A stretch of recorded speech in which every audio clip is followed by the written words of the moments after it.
Welcome to Postcards to the Universe with Melissa Caprio. Do you believe in magic? What if you were told that all you had to do was get a little creative and work a magic spell to bring anything you can imagine into your life? Here on Postcards to the Universe, we will share manifesting, tips, postcards, creativity, abundance, and prosperity. Here is your host, Melissa Caprio. Hey everybody, and welcome to Postcards to the Universe with Melissa, creating the life you crave.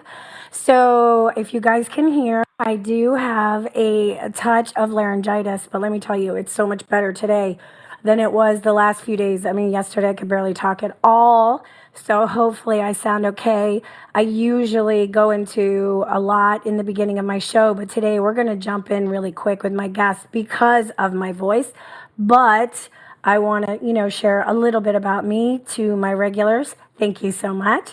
I really appreciate you being here. And if you're new and joining me for the first time, welcome. And I hope you keep coming back. Just a little FYI, we do always put the show up on a replay. So if you can't listen to a show live, you can always catch a replay on Om Times Radio, their archives, or on my website. I put it up as a podcast, which is postcardstotheuniverse.com, and you can find out everything I'm doing over there. I have a couple workshops coming up, so instead of me going into it, just check me out over there. But I did want to mention to those of you who are listening for the first time that I am also an author, and I have a book, and it's titled Postcards to the Universe, Harness the Universe's Power and Manifest Your Dreams. And I'm doing live readings from my book on, what am I doing it on? Oh, I'm doing it on Instagram, TikTok, LinkedIn, and YouTube. I do 5-minute videos, so you can follow along, or you can find the book on Amazon and Barnes and Noble. So, like I said, I'm going to get to my guest because I want to speak to her, and I'm really excited to talk to her today, Julianne Segal. So I'm going to read you her bio. So Julianne Segal shares her approachable guide to Feng Shui-centered interior design that sits at the intersection of spirituality, energy work, aesthetics, and personal connection. She provides room-by-room guidance, plus focuses on the big picture, the interplay between goals, intentions, and mindful design choices. Change Your Space to Change Your Life provides the necessary tools and practical steps for discovering your true desires, reimagining your surroundings, and creating profound comfort. She will enable you to turn your home or workplace into a space that reflects your authentic self with her advice, examples, and stories from more than 30 years of experience. Learn how, after stripping away the mystery around Feng Shui, you can invoke positive change through design and build a better future. And this is a quote by James Van Praagh, who is a spiritual medium.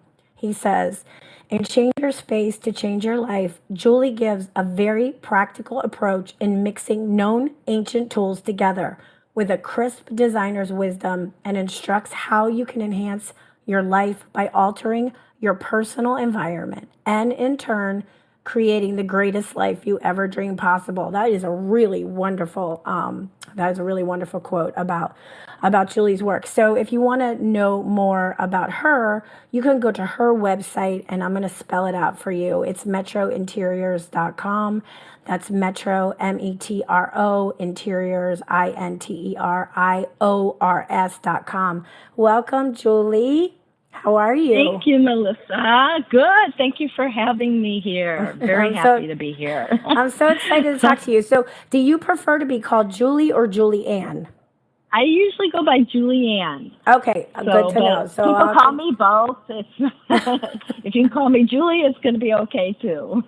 All right. Well, no, I'm going to go by what you're usually called, Julianne. So for everybody who's tuning in today and is listening, I know what Feng Shui is, but many people have no idea what it is, what you do, or what that even means. So let's start there. What is Feng Shui? Sure. Well, Feng Shui comes from China over 4,000 years ago. It's a philosophy, not a religion. Some people get mixed up. It's not a religion. It's a philosophy to create balance through the art of placement. So it's working to improve the flow of positive energy in your home or workplace so that space better supports you and your family, or, you know, whether your office, you could do it in your office, you could do it in any kind of space. But it's a way to just make the energy feel more comfortable and flow and more positive in your space, and becoming very mindful of what you're doing in your space. So, you know, for example, I'm just going to go into... go into it. One of the main issues I see, just the very beginning stages before you start to, like, put intention into your house, is to work with your clutter. You know, a lot of people end up keeping a lot of stuff they don't need, and it creates a lot of chaos in our lives when we have too many things around us. And, you know, what is clutter? Clutter is things you do not use or love. You want to surround yourself with happy, joyous, positive things. And if you ever look at the objects that you have surrounding you, some of the things have positive things to say. A lot of them have stories that come with them. And some of them are not so nice stories. So it's okay to let go of those things. It's better to let go of those things that don't have anything positive to say to you. Also, clutter is things that are untidy or disorganized. So we know that feeling. So have you ever felt it was chaotic in your office and realized internally you felt chaotic too? So that kind of is how that will affect you. And also too many things in too small of a space where you feel cramped. I've known people that have too many things and it causes havoc on their bodies and health problems because there's no breathing room and you feel constricted in your life. And also anything unfinished, be it physical, emotional, mental, or spiritual. For example, we all have those like knitting projects that are up in our closets that we never finished. Right. And, you know, we started maybe 5 years ago, and every time you open that closet, you might just get a little bad feeling and not even be conscious of it. So it's important to decide, okay, I'm going to finish this in the next month, or I'm just going to let it go. And it's okay to let these things go. It will actually bring your energy up. Yeah. So, well, that's funny that you mentioned that about clutter, because I cannot handle clutter at all. Like I realized about myself that if my space is cluttered, my brain is cluttered. I can't think. I don't function as well. So I keep my space very, very organized. Now, I also work with my mom. We have a couple of group homes. We take care of the special needs. I do a lot of office work, and she is the complete opposite. So when I come into her office, it literally makes me crazy.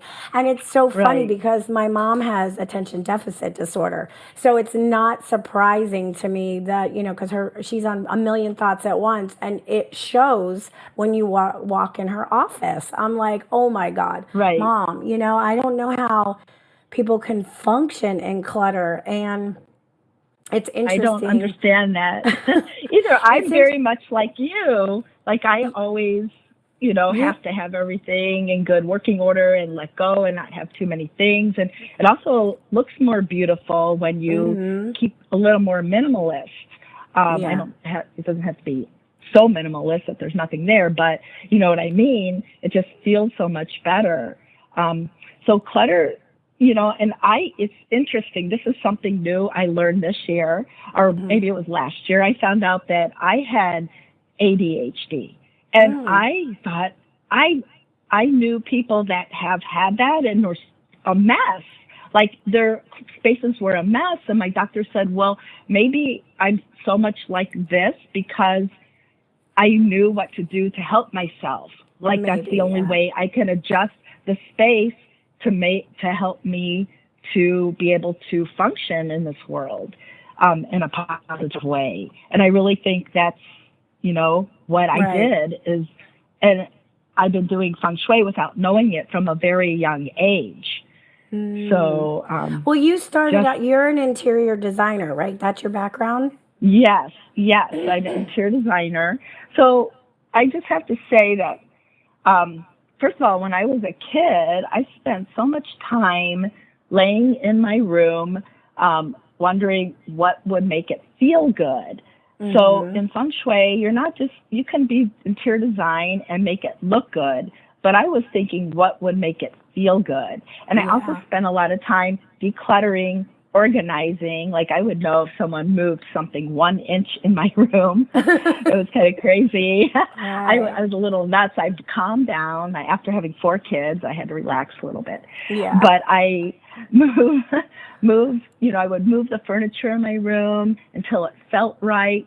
And looking back, I ended up putting my furniture in the correct spaces for the Feng Shui way. So I did, like, for example, a bed should be in a command position so that you could see the door when you're laying in the bed. And that's, I remember moving it 3 times till I got it in that position and left it. So it's just, I tell people, think what they did as a kid and what they love to do, because I enjoy doing this. I know there are other things I enjoy, but all fit into what I do today. So if you're someone out there that is looking for what you want to be in your life, what you want to do for your life purpose or whatever, look back to what you did as a kid, and that will give you a very big clue to what direction you should go in. But later in life, when I went to college, I was in college for the first semester, and I had this amazing roommate, and she was already a year older than me. She was studying counseling and social work, and that's what my mother is or was. And she she made me feel comfortable because of that. I felt so at home. But I was starting in the School of Business. I wasn't sure what I was going to do. I thought I'll just go into business. Right. And, even though all through high school I was an artist, I did art and music and all those things, but I was going to go into the School of Business. And I came back after my first semester, and my roommate had left, and I was devastated. But there was another person in the room. She wasn't there at the time, but I saw that she decorated her side of the room so beautifully. And this was a life-changing moment for me. 'Cause my mom, when she brought me back to school, she saw how upset I was that my roommate was gone. She said, well, let's go decorate your side of the room. So we went to JCPenney and got new bedspread and, posters and plants. It was all very affordable, but we did what we could, and we made it look very nice. And the next day at breakfast, my mom's like, why don't you think about interior design? It's more than just decorating. It's space planning and lighting and, a lot more things. And I'm like, oh, yeah, I forgot. That's what I love. So the next day went, and I found out that interior design was in the School of Fine Arts. And I was thrilled. Like, instead of doing these accounting classes, I was going to get to paint and draw and design. And that's what I did. And it changed. It was like great. I never looked back. Here I am. But then once I got out into the world and started to be an interior designer, it was probably in the mid to late 90s when Feng Shui came around, and went to a presentation on that. And then that's when it really hit. Like, oh my gosh, this is who I am. This is all that I've been doing, and this is much more. I need to learn this.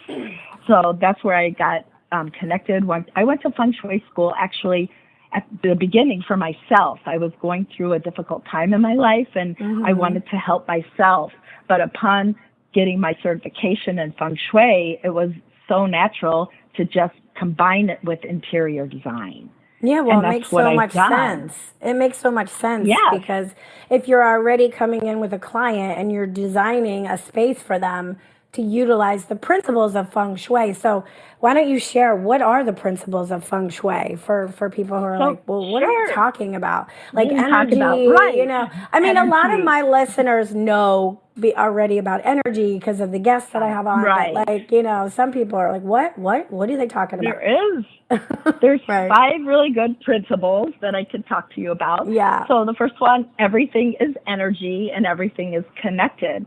So we are connected to our surroundings and what we have.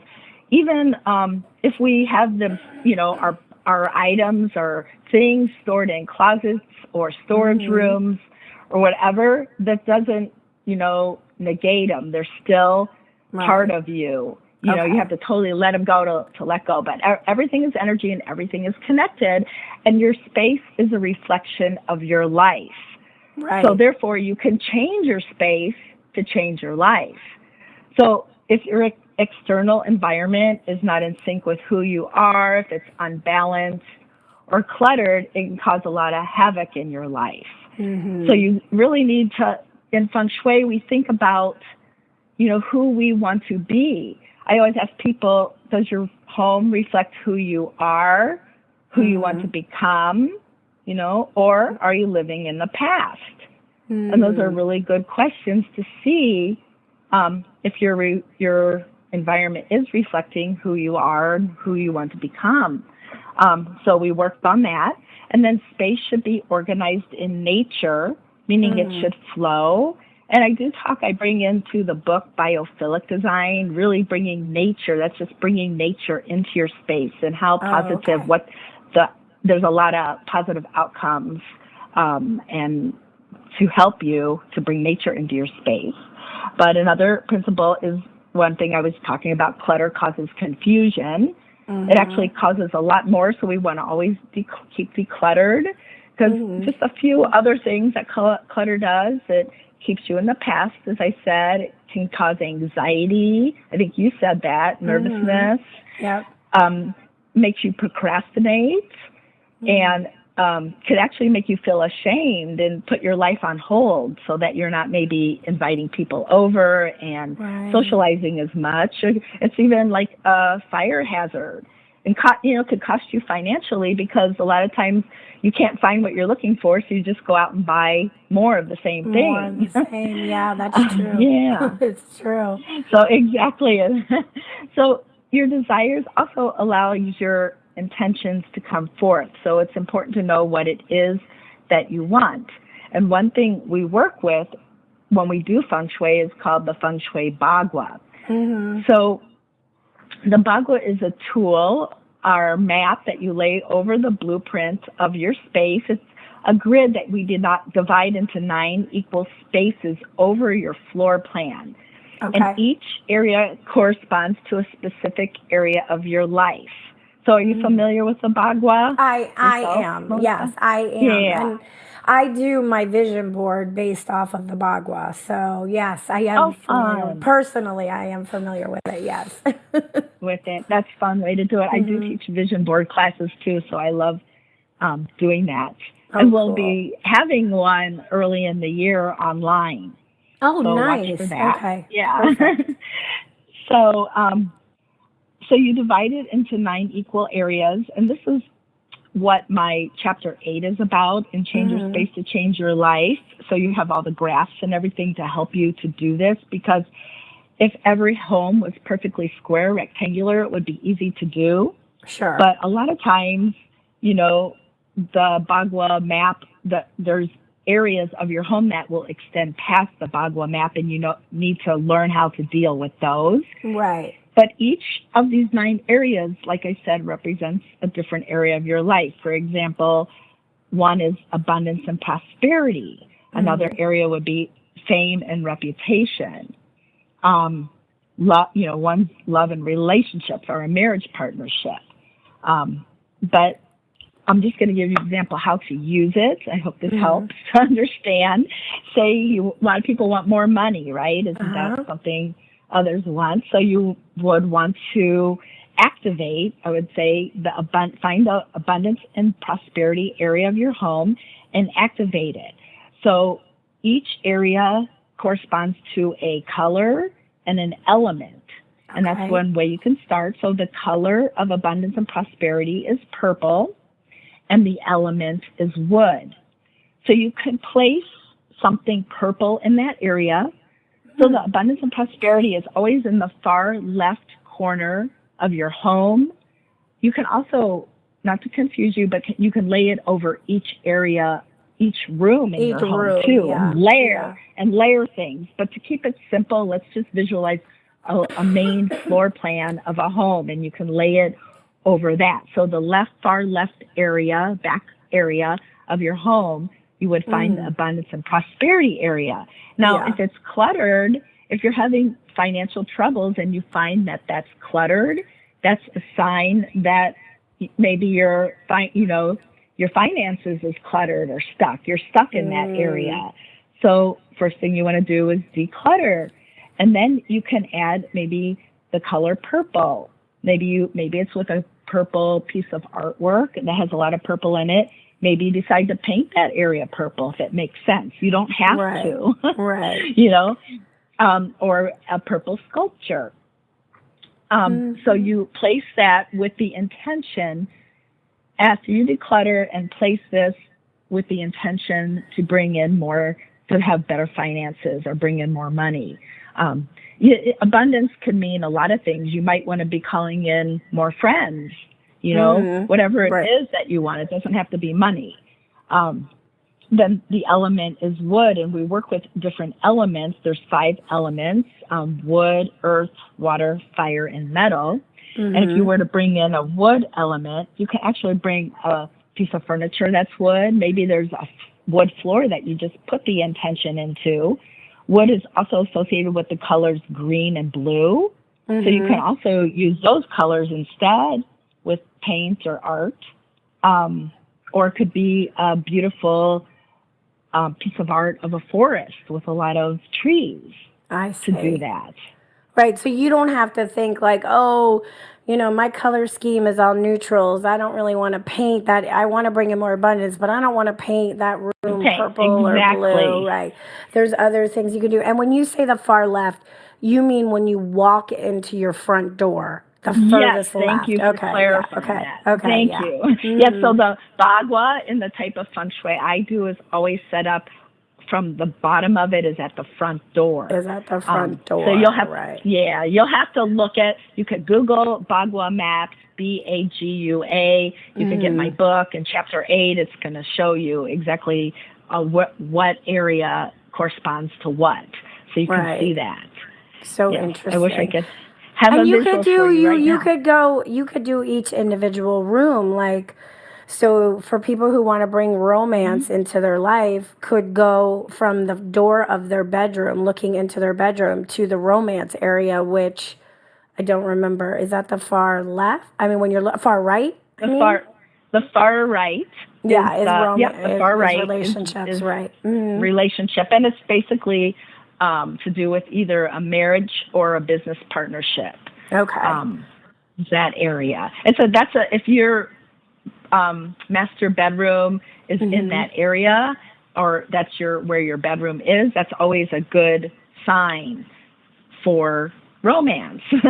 That's where mine is. It's good to have your bedroom in that area. That's great. Mine is in the far, when you walk into my front door, it's to the far right. That's where my bedroom is, It's great. That's and good. Then always some of the other things in bedroom Feng Shui, if you want to call in a partner or have a relationship, be smooth sailing or whatever, you also want to have 2 nightstands, 2 equal nightstands, and 2 lamps. Okay. You don't want to have, pictures of your children in a master bedroom.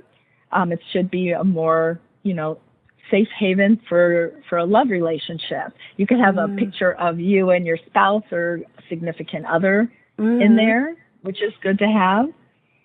So interesting. It's just a little. And what is a good color in the element for that area?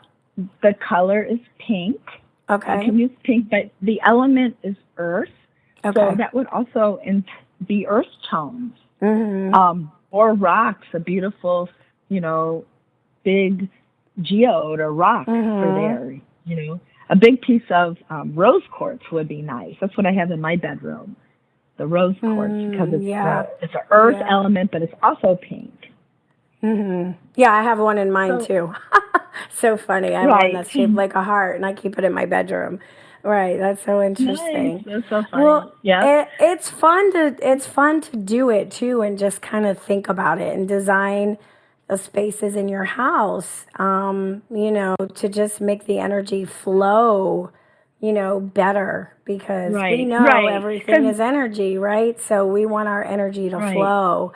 That's to flow. And think about what it is that you really want. Like when you're doing this, you know how they say thoughts become things? Yes, which they do. Well, and I am very much on that line of thought, because they do become things. Well, you're putting the thoughts into your home, and you're letting go of all the rest that you don't want. So it's just working on a whole nother level. There's a lot of ways to manifest, but this is one way to do it with your home. And it's nice to layer. Like I work on the thoughts becoming things. Because that does take work. You have to become aware of what you're thinking. Absolutely. Oh, God, yes. Well, that's what my whole book is about. It's all about manifesting, and creating a manifesting postcard is sort of, instead of doing a whole vision board, you take a section of your life, something you want, and you just work on that on a postcard, and then people send it to me. And when it becomes their, in their reality, it shows up in their life. We share it. We talk about it. We tell the story. And so I have 30 stories in the book. Yeah. So that's kind of... I'm going to have to get your book. Yeah. I love that stuff. The story. Yeah, it does sound like something you would love. But I just looked at the time, so let's take our break here, and then we'll come back in just a few minutes, and we'll continue the conversation. So everybody stay tuned, and we'll be back in just a few minutes.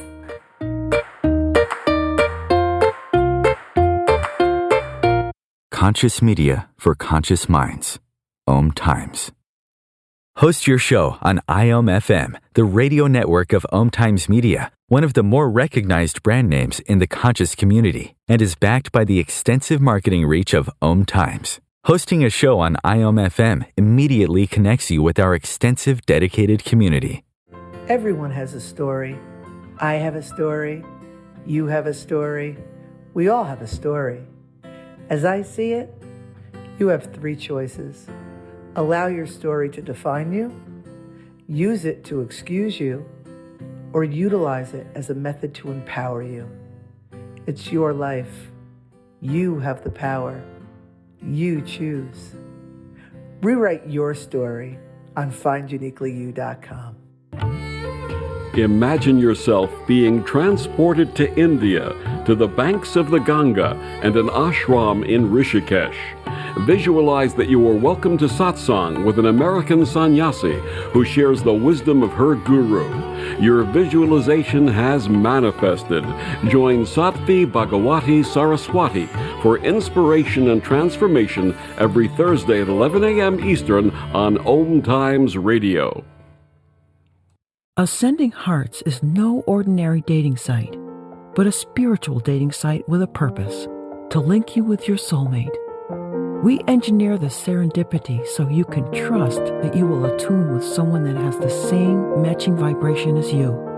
Ascending Hearts, the conscious dating site for the spiritually aware. Try Ascending Hearts for free. ascendinghearts.com.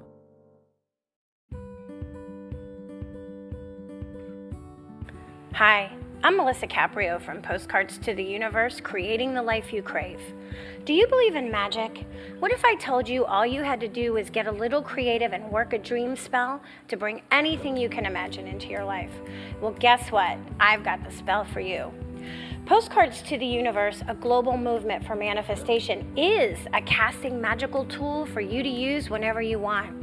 How does living in passion sound to you? Join me in my movement where you get to create in the magical playground. Let's think outside the box and do some playful conjuring. By casting out our desires with a manifesting postcard, we explore our hearts and allow the alchemy of our dreams to appear. And don't forget to tune in each week here on Om Times Radio with my show, Postcards to the Universe, Creating the Life You Crave at 4 p.m. Eastern Time. I share tips on creativity, abundance, and prosperity, and you will be introduced to the coolest guests, trailblazers, mystics, and creatives who enrich our lives.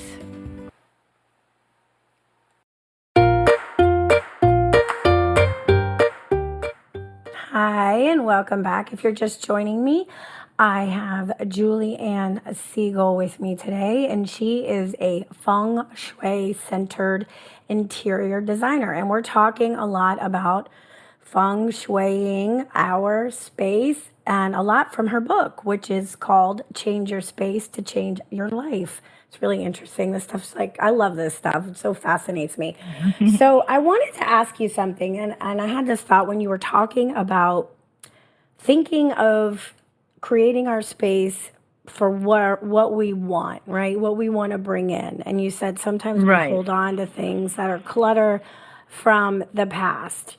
Now, what about photographs, like family photographs? I'm a photographer also. So I have a lot of old black and white photos, especially of family members that I think are like kind of artistic, and we have a lot displayed, so like what would your advice be on that? Because obviously that's the past, memories in the past. But the good past. Make sure you look at all the photographs you're putting out and up, and if they have good memories and feel good. But I want to make it a point to let you know that one of the bagua areas is called family. Mm-hmm. And that's a great area to display family photographs in that area. And I heard you say that some of your family members were creative. Mm-hmm. A lot of creativity. You can also put them in the area of children and creativity with the intention to, bring your creativity up another notch or so. Oh, okay. So those would be two good areas to put them in. Just make sure that they have happy memories for you, and they're not too much clutter, like the too many things in too small of a space. You don't overdo it. Mm-hmm. Right. So it gets, you know what I mean? I understand. So it feels good. So like if it's something that you love and you love looking at, it makes you feel good, it's worth keeping. But let's say you're keeping china that was passed down from your family and you have it displayed, but you may have every time you look at it, it maybe makes you think of not good family times and things that were painful. That might be something you want to let go of. Exactly. And it's okay. And like antiques, those are, like sometimes people think they have to keep a heirloom because it was in the family that they don't even like. Right. And that's not a positive thing for them. It's okay to give it to a different family member that might love it or let it go. It's okay to do that. I'm sure, relatives that have passed on, I get the feeling that they're okay. They don't care if we let go of these things on the earthly level. They know that they're in your heart. Right. You still have memories of them. That you could take a picture of it, if you want to remember at some level, and then let go of the actual piece if it's not fitting in with your aesthetics or who you are or how you want to design your home. Yeah, that makes sense. Yeah, I don't think they really care what we're holding on to personally. Right. I mean, that's just my own perspective, but I could be wrong, but I doubt it. Right. Like, I feel like a lot of mediums. Yes, exactly. I don't think they do. I don't think they do, right. But on the other hand, you might have one piece that you absolutely love that was a hand-me-down. And, absolutely. You might want to space clear it. So, because anything you bring in that was once other people's, it's going to carry their energy, the positive and negative. Right. So you may want to do some things like clean it really well, maybe use some sage around it, do those things to space clear it before bringing it into your space. Yeah. So I wanted to ask you, because you've mentioned that you had a big thing in your life, a divorce, and how you used the feng shui to create and design to create your ideal life. What did you do? Like, what does that look like for people who are like going through something right now and are thinking, I gotta shift the energy and I just don't know what to do, you know? Well, I really first took very good care of myself during that time and really went within, but I chose not to take really anything with me as far as furniture, dishes. I took a few of my favorite pieces of artwork that I absolutely loved, and I took, obviously my personal belongings. Sure. I didn't take any furniture, even though I had bought some nice things. I left it all to my ex-husband because I wanted a fresh start. Right. And so, but when you go through a divorce, sometimes it is financially and emotionally draining, and I was no exception. But getting to the other side, when I got my new apartment, when I knew what I could do, got my new apartment, I didn't have any furniture except a bed to bring with me. And I didn't really have the money to buy anything new at that time, so I needed to really enhance the wealth area and abundance. And I put this beautiful piece of art. I did have a little money to buy a couple pieces of art, and I was able to get a good deal being a designer. And I bought a couple pieces, and one was this wonderful, beautiful bouquet of just flowers shooting up everywhere. It was kind of imaginative, and it had a lot of purple in it, but it also was so joyful. And I put it in abundance and prosperity area. And also, I picked an apartment that had an extension and wealth. So an extension, when you have an extension, and you really have to look at the bagua maps to see how that happens, but it's when your home extends past the bagua in the wealth area, that can cause that can be like a blessing in your life in that area, living in that space. So I had that knowledge. So I had that going. I put up my thing, and I didn't bring all this old stuff with me. I kept it simple, and within a year, my business quadrupled. Oh, wow. And I was able to get all the furniture. Within 2 years, I had all the furniture that I wanted for the apartment. And the following year, the apartment complex that I lived in hired me to design all 20 hallways. Oh, wow. So it was a big job for me at that time, and it made me really happy. And I had a lot of amazing things happen. I thought that was the end of my life after my divorce. Sure. But actually, it was the beginning of a whole new phase that was like amazing. So you never know what's going to happen on the other side of something like that. Right. And many times something better. Right.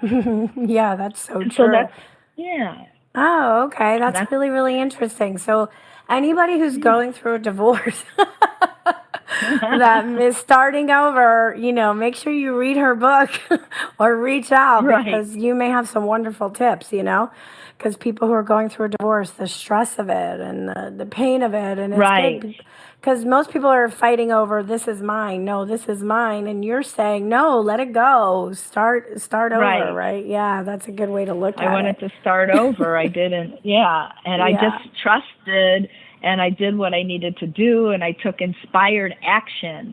A lot of times you get little intuitive nuggets on what to do next, and you just take one day at a time. And during my divorce, I really did take one day at a time. Sure. So, and good friends and family were there too. That's always a must to have support like that. Of course. As well. Of course. So, when you get a client and they want you to come in and look at their space, what is your process? And I want you to talk about, because you do share a little bit about, for all of us listening, some little adjustments that we can make in our space to really create some serious change. So I'll let you go. Go ahead. So what do you do first when you meet a client? Like you come in and you change everything, or like what do you do? Everyone, I have so many different types of clients now, but like sometimes they're hiring me to do interior design, but they like that I am a Feng Shui consultant because they think I'm going to make their house feel good, which I do, Right.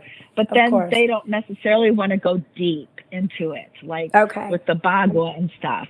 So, I feel out what they're looking for, and I still use feng shui concepts like the way you might place a furniture and the Sure. colors and balancing. You want to balance all the elements and work, bring in nature, things like that I'm going to do. So certain clients I'm doing that. Now, sometimes I'm doing more like consulting, or someone calls me in for feng shui specifically. Sometimes that I'll go in and then we'll look at the bagua, we'll lay that out. I'll take a walk through their home. And now I'm doing a lot more virtual. Now that the book came out and I'm reaching more people, I'm doing more virtual, and people sending me pictures, and we can do FaceTime and that type of thing. So I'm helping people that way. Just the other day was interesting. I was working with a gal, and she just was so excited because she just bought this new home, and she's going to fix it up as total fixer-upper. And I noticed that the house was L-shaped. And I was really a little nervous because that can cause, not be the best layout of a home. Right. But she, on the part that was, on one side of the L, she was going to put her bedroom, and it had its own entrance. And I said, why don't you make that your office instead? And sometimes when you have an L shape, you could take both areas and lay out the bagua separately in each, square or rectangle. So if we were to lay the whole bagua out using the L, we would have been missing pieces, which are challenging areas. Sure. So instead of looking at like that, let's kind of separate it, make one part of the L, the office, and the other part. And she loved that idea. And I feel really good about separating that for her, and I think that will be better. But just looking, each home is very different. But I can give you some tips. Yeah, I know you do have that too, like some tips for all of us of little simple things that we can do, that everybody can do, just to make the space feel better and have the energy be better in our homes. So one thing is keep everything in good repair. So imagine having, the doorknob of your bedroom doesn't work, and every time you walk into your bedroom, you're frustrated and it doesn't feel good. Well, that energy doesn't just stop there. That energy follows you right into your bedroom, that frustration. Right. And that's definitely not the energy you want in your bedroom. Or if it's your front door and you walk in your home and you're jiggling it, trying to open it up, it finally opens. It comes in and comes out to your spouse or your kids, or even the grocery clerk if you're, wherever you are. It causes, when things open nice and freely and there's nothing behind doors. I tell people not to keep objects behind doors. Then it just has a nicer flow and you feel good. So that's one. Another thing I can point out is the front door should be a different color than anything else on the home. The front door is like what we call the mouth of chi. So chi is the other word for energy, and it's where all the energy enters your home. It's important to walk in your front door and see what that feels like, because a lot of people, they'll use the garage door, come in through that way, or a different door. But it's good once a week, if that's the case, to come in through your front door so you feel the energy of what that feels like. But anyway, you don't want it to be the same color, the front door, as like the shutters or the siding or anything else. So it makes it stand out. It makes it feel good. It makes people know, helps them to know where the front door is. Okay, good to know. Good energy. Let's see. I always say... I know you talk about bringing nature in. Now, like bringing plants. You talk about plants. Now, for those like myself... For some reason, plants do, maybe I'm not putting them in the right spot in my house. They don't do well. I don't do well with live plants in my house. I used to say that. I loved plants as a kid. Like, I loved nature, and then I got into my 20s, started having my own apartments, and every plant would die. And it wasn't until the last, 10 years I had an ex-boyfriend teach me on how to maintain plants better. And he totally helped me so much. I have a list here of some plants, though. Let's see. I can find that. Some people, like my girlfriend, she lives in California. I'm in Florida, but when I visit her, I love her the way she has her space because she has a green thumb, and her plants are everywhere, and they just look so beautiful. Like, she takes such pride in her plants, and I'm like, why can't I Some keep people any just have plants?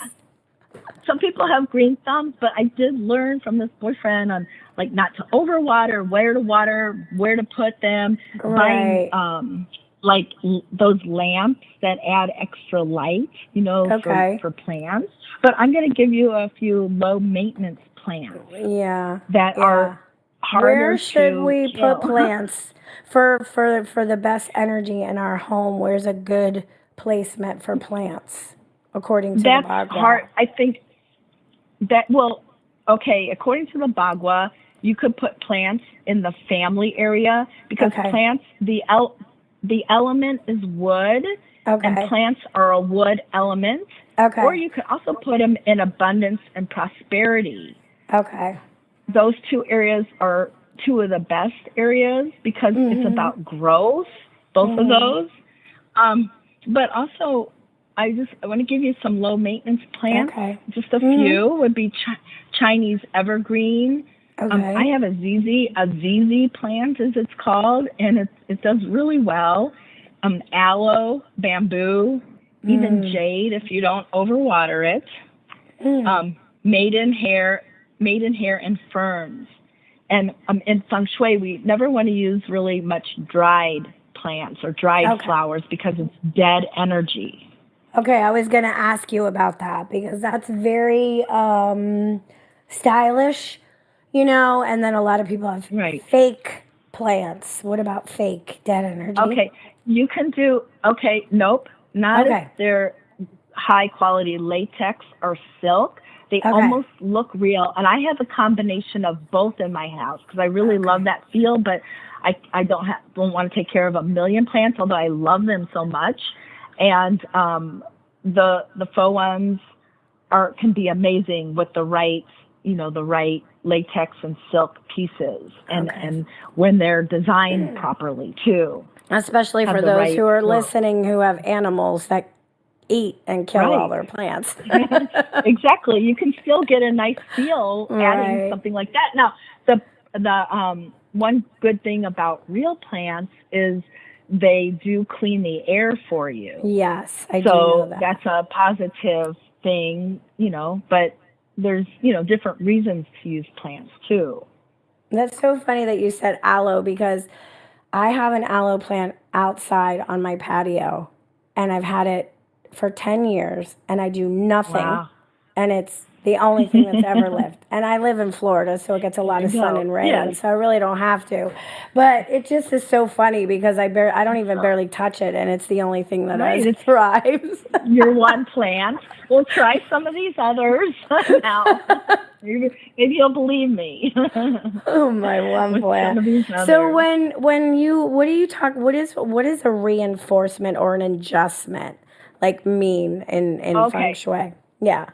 Okay, so remember when I said in the abundance area, you add something purple or something of a wood element to create your intention. So there's what's called the 3 secrets of reinforcement. So you don't want to just place it there. You want to make a little ritual out of it. So you place it, and when you place it, you want to feel good. You want to feel confident. You don't want to be tired or angry. Keep your arms uncrossed. So you place it, and then you want to think of your intention.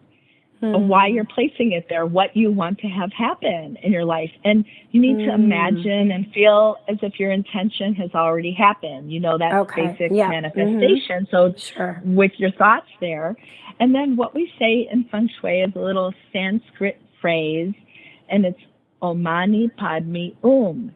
We say that 9 times to set it. Maybe you've heard that. I have heard it. Yes. We say that 9 times. Why 9? Because in China, way back, China is a very auspicious number, what I understand. So we do that to honor that. But, I always tell people if there's a phrase or a prayer that they like, you can do that 9 times. It's really just about setting it into motion and being able to let go to watch what happens. Okay. Yeah. So you don't want to come in and do something if you just had a fight with somebody, or if you're angry, or you don't want to be you don't want to be changing something or put and then putting that energy in that space. Okay. Right, and that's making an adjustment. So we make adjustment, or in Feng Shui you make putting in a cure or something like that. Cure or adjustment, and then you could that makes sense. You got to be positive, feel good. So what would be a couple of, for sure, like no's, like you would say, like no's, like I heard, I guess I heard like the dried plants, the dead energy would be something you don't want to do. So what are a couple no's that we should not be doing to have to have energy flow good in our space? Right. One thing, like I think about telling people, like when we're laying out furniture, if there's a big sectional, when you walk in the room, blocking. You want to lay out the furniture so you can walk into it and feel good, and not make it like, a lot of people do that and they don't even realize, because they're fearful of the outside world, and they'll put energy in a blocking. And they're not aware of that. So that's one thing I can think about. And don't keep art up that you don't love. Like if you have art that was like, maybe you're in your 40s and you still have pieces up from when you were in college, and it doesn't even make sense to you anymore. Let those go and bring in new art. Okay. So looking for things that make you feel good. Now, I heard that people say you shouldn't have a mirror in your bedroom. I was just going to say I was just going to talk about mirrors. You heard me. Okay. You're intuitive. I am. So is that a no-no? Like for me. That's a no. Okay, so I have an apartment, right? So I have very limited space. So I have a full length in my bedroom, but I have a scarf over it. Yeah. That I can. Now that's one way you can adjust it. Okay. So you can put something over it when you're not using it. Okay. Because it's a lot of energy. I guess if you're not having trouble, do you have trouble sleeping? No, never. No. I'm a good sleeper. Okay, so like if something's not good, it's not great to have a bedroom, or a mirror in your bedroom when it's facing the bed. That's the worst area. So is yours facing the bed? Yes. Yeah. So, it's facing the foot of my bed. But somebody else told me that, so I have this beautiful red scarf, right? Yeah. You did the right thing. Okay. That's funny because when I go to my boyfriend's, he has a big mirror, and I'm like, we have to put a big blanket over it. Okay. Because I'm so sensitive to that. You're sensitive to it. That's so interesting. Yeah. Okay. Yeah. I heard that one, and I'm trying to think. Is it true having a red front door is good luck? Is good feng shui? Is that true? Yeah. Yes. What I tell people, so it's very traditional to make a door red in feng shui, and it's really pretty, and people love it. But you know what? If it's not your thing, or works with your house or your color scheme that you want, just could be any color that you love that you want to paint the door. So, Okay. I mean, there are colors to me as a designer that are richer. Like if you Right. just say green, there's greens I would not want a front door, but there's the deep greens that I would Okay. like, you know. Okay. But red is traditional. But it's traditional. So we only have a couple minutes left. So is there anything that you want to mention that we didn't get a chance to talk about? Do you have any other questions? No, just then tell everybody the best way to find you and your social media or email you if they have any questions and your book and everything. Yeah, so my books on Change Your Space to Change Your Life is on Amazon or Barnes & Noble or Llewellyn.com. So you can find it a lot of places. Just put my name in. But you could also go to my website at metrointeriors.com. You could see I have a lot of blog posts on there about a lot of different stories, but I have a lot of fun before and after photos that are nice to look at. And if right when you go to the front page, if you sign up for my newsletter, which I send out every other month, and then I do a lot of great articles on different design and before and afters, art-related type articles. This last one I did about the chemical-free home, and also can communicate with my clientele on any specials I might be having or anything. It's good to get on there, and I don't over-bombard people with stuff, so that's good to know. Oh, wonderful. Yeah, and my email, Julie at metrointeriors.com. Oh, Julianne, it was such a pleasure having you. Thank you so much for joining me today. Guys, check her out. All right, everybody. Thank you for listening to Postcards to the Universe with Melissa, creating the life you crave. And I'm wishing everyone a wonderful week filled with joy, abundance, and love. Peace.